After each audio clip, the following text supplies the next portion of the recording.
now we got the fourth and final curse. Oh, I'm starting this like, yeah, okay guys, welcome video. Today we got the fourth and final Curse of Dreadbear action figure. Besides Captain Foxy, who I should be reviewing in a few weeks here. But yeah, now we got Grimm Foxy, who I have some thoughts on, but let's just get him out of the package.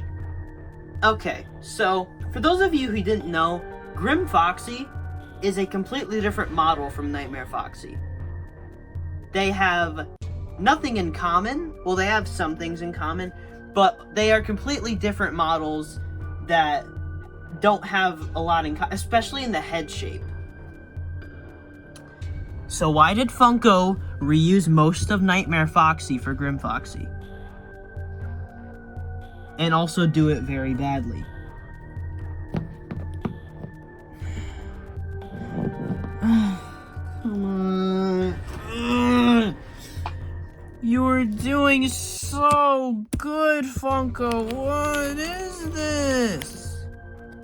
Hey guys, kind of forgot to record the rest of the review yesterday, so I'm gonna review it now in the morning. So yeah, let me just get this out of the way. He looks nothing like Grimm Foxy. Like, this is easily one of the worst looking figures. Like, Jacko Bonnie was wrong in a lot of ways, but I feel like he did have some good design choices, like the lighter color on his face and all that stuff. But this one is just terrible. Like, what did they do? Okay, so first thing, they didn't make new molds for the head. They reused Nightmare Foxy. Now, for those of you guys who didn't, okay, I explained it earlier, but Nightmare Foxy and Grimm Foxy have nothing in common. Like, they're completely different bases. I guess the leg mold reuse is fine, but Grimm Foxy's legs have a lot of differences. Like, he has way less little wires here, and these things are popping up instead of being indented. Grimm Foxy does have some noticeable differences, but the legs are probably the best part about this figure, to be honest.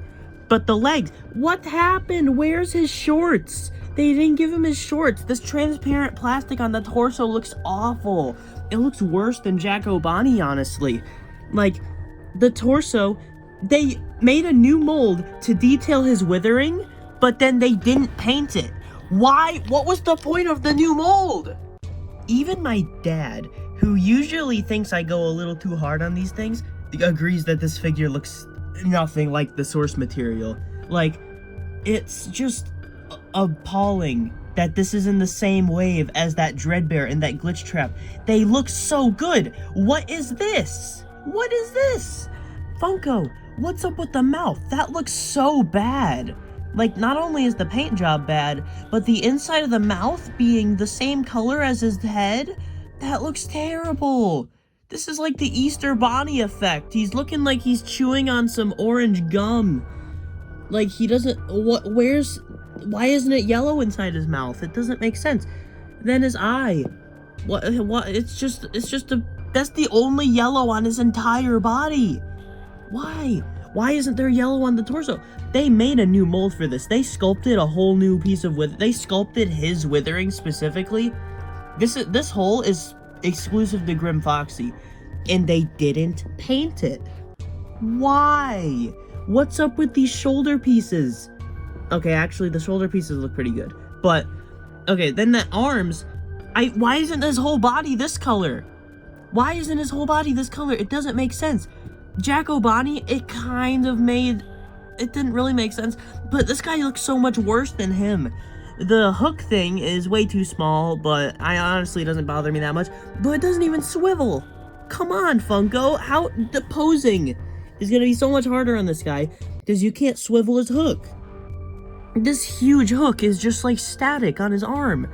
Then his ears don't have any like the hot metal effect on them. And then his hair just looks terrible with that translucent plastic, especially his hair. And then and then there's like, he has endo on the back of his head and it's just not painted, similar to Jacko Bonnie's withering on the back. Funko, how did this make it to stores? This looks like a freaking mold test that you kind of painted just because. this doesn't look like the final figure. My positives are this hand. This hand looks pretty cool. I like the pose, even though it's way too small. Grimm Foxy has huge hands, but they give him this little tiny hand with these little tiny fingers because they reused the Nightmare molds, which have way too small fingers. It doesn't match up with Dreadbear in the same wave. He is just... I'm so disappointed. I love Grimm Foxy. This figure is just so disappointing. Grimm Foxy is my favorite version of Foxy. This is one of the most disappointing figures ever. Like, he is so bad. Like, he's easy F tier. He's terrible. I'm sorry for how negative this video has been, but, like, this figure infuriates me on so many levels. But I will give him this. This is one of my favorite things about him. He looks great when he's posed. Because Funko has started posing the hands. Like, look at that hand compared to this. Like, thank you, Funko, for actually posing the hands now. And then, like, Dreadbear's hands, he's got, like, this whole thing going on. It looks good. Glitch Trap, he's got all these, like, his fingers are all... It looks so good when you pose them. And this guy is the same deal. He looks great when you pose him. But that's where my... I'm just so disappointed with this thing. I was really excited for a Grimm Foxy figure. I really wanted him, and I really wanted him to look good. But he turned out like this. How did they get the colors so wrong on the action figure, and then get them literally perfect on the plush? Like, the plush, I didn't think it was that great, but at least it looked pretty good with the colors and stuff. This, ew. If they had at least painted him right, I don't think it would have looked nearly as bad, but this paint job is abysmal. Like, it looks fine on the arms and the legs. Actually, no, because what is this? They're just solid silver plastic. There's no paint, there's nothing on these. They're just solid silver. And, like, it just, what?